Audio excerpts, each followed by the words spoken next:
moving on to our economy, and that has been a major policy issue in terms of opening up economy or relaxing the lockout on the pretext of reviving economy. So the survey results shows that more than 80% the households have lost some sort of employment in past few weeks.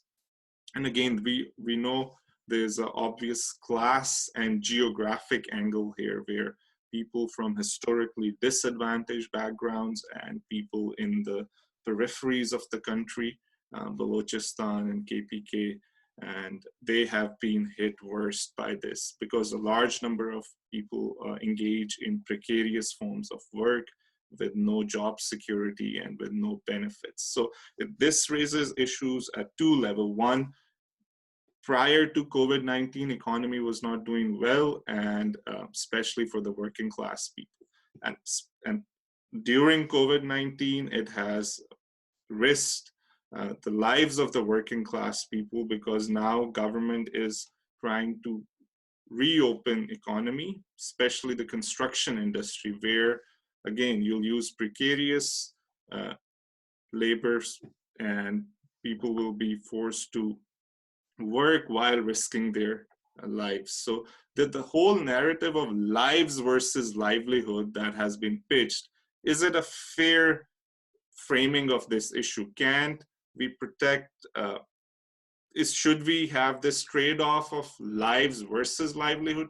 Can't we support those marginalized groups of society through collective action in these tough times and protect their lives as well? So have them food, shelter, and housing, ensure that, and then wait till we get over this crisis. I just think that framing in some degree is inevitable, but it's not helpful. And one of the things is that I think that inevitability would be something that would definitely be unavoidable 5 months into this or 4 months into it. But in the very beginning stages, it was something that a state should have understood, that this was the time to blow deficits.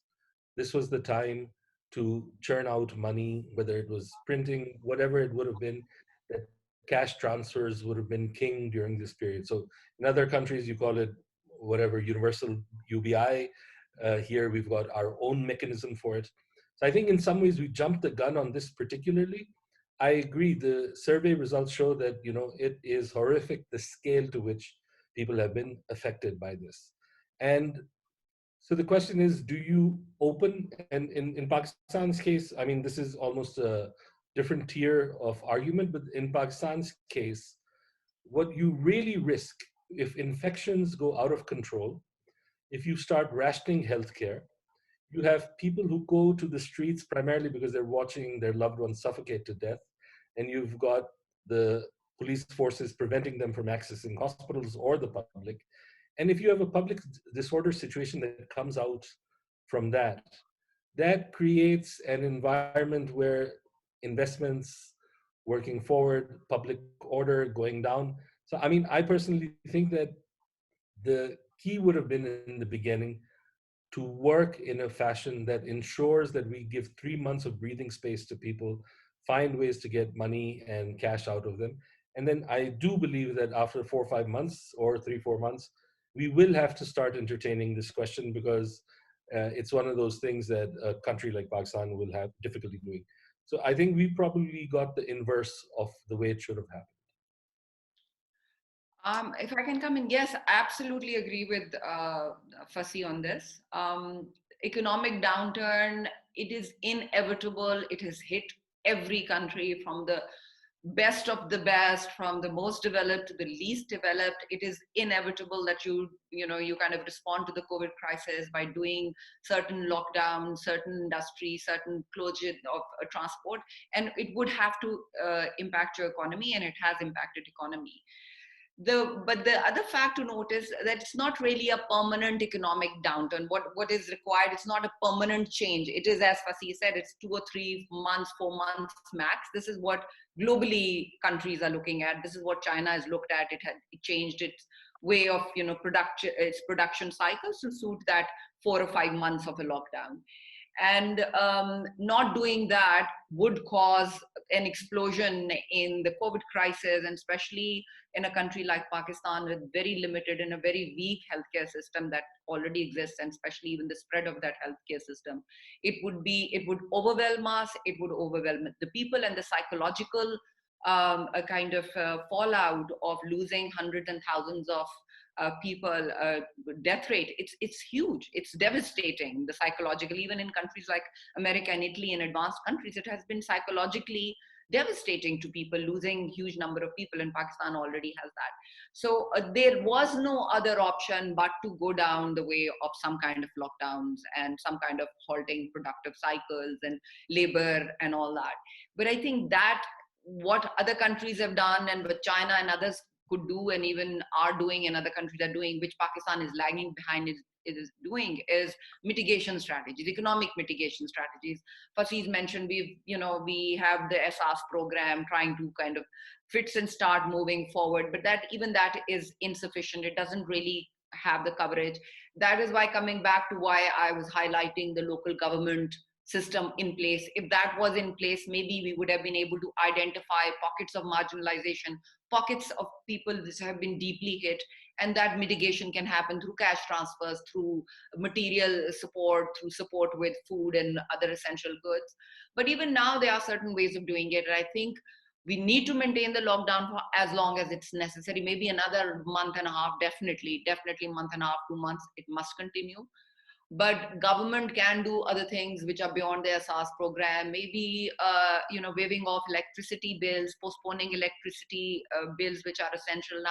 Summer months are coming. All kinds of other bills and billing which affect the lives of the ordinary people or lives of the most marginalized people. That kind of mitigation strategies must continue for another month and a half. I think we've done a little bit on the SAS thing. Much more needs to happen on the economic front. Much more packages that not just are looking at how you support small businesses, but basically support small households everywhere through various kind of packages, because it's a temporary thing. It's going to be a hit. It is a hit. We're already feeling it. People are going to feel it for another month and a half, but it's not a permanent, kind of a change in our economic productive cycles. We are going to get back into normal running of factories and running of labor and running of construction sector, but we need to hold off, I think, for another month and a half. Bilal, would you like to add something to? I agree with the fact that the lockdown was an inevitable situation. I think very few countries across the world have been able to get away with the lockdown. Some started with a less lockdown approach and then eventually returned to it, and in between caused massive influx of the infection across their country. So I think the lockdown is perhaps inevitable, but what is not inevitable, I think, is government's ability to really understand the where it pains the most and who requires the aid the most and in what amounts. I think the SR's program is a great initiative. I think the cash transfers are the need of the hour. To that, I would suggest that the 12 million number itself, and what the poll is suggesting in terms of employment lost, I think that 8 to 10 million further gap is a gap in understanding the Pakistani economy and the people's economy well. So it's not just the 12 million daily wage earners that are at a historic poverty level now. It's an additional 10 million Pakistanis who fall above the usual government's poverty scorecard values that have been left out. Within these 12 million, I think the amount of 3,000 is also very, very small. So we're talking about entire livelihood being lost. With the 3,000, it doesn't even cover the basic food expenditure for that 1 month. So even for the bottom quintile, the income in the 2018-19 highest results is about 21,000. So Yeah. in order for us to compensate that loss of 21,000, just a 3,000 per month expenditure, is that going to create any good? Is that going to create any good impact? I mean, it would create an impact, but is that good enough? I would really question that. I think there is also the problem that the government's ability to really provide incentives to the business sector, because of the informality of the business structure in the country. So until recently, the 7 million microfinance beneficiaries, the largest one chunk of financial sector in the country, there was no there was no incentive, or there was no um, uh, rescue plan issued for them, apart from just one circular by the state bank saying that the principal amount may not be deducted from them, regardless of the fact that how those MFIs and the MFBs would survive if they were to look to do that. So it actually required Islamabad High Court judgment to get the government think about those 7 million beneficiaries of microfinance who are simply unable to pay back the loans. Similar is the case with the 3 million SMEs.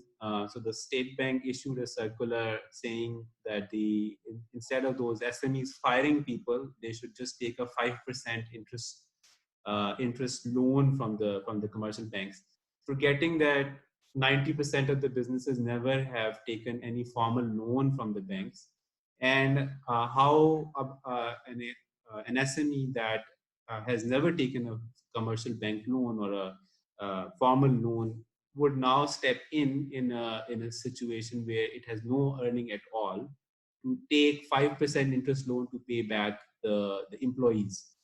So I think there is that gap in realization to the extent of the economic loss. If one was to go by the World Bank and the IMF predictions, what we are going to see in the coming few months in terms of the economy is what we haven't seen ever in Pakistan's history. So the minus growth rate, what's called as the recession, has never happened in Pakistan. So the only closest proximate is 1952, which is the West Pakistan's number.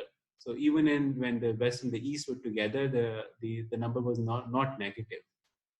So it's my own understanding is that that's where the elite and the power bearers have a distance between what the common man is feeling and where the economy is heading. And unless we bridge that gap, we will continue to create policies that are either inadequate or they are impacting those who do not need enough of that, and I mean we are leaving out the most deserving from it.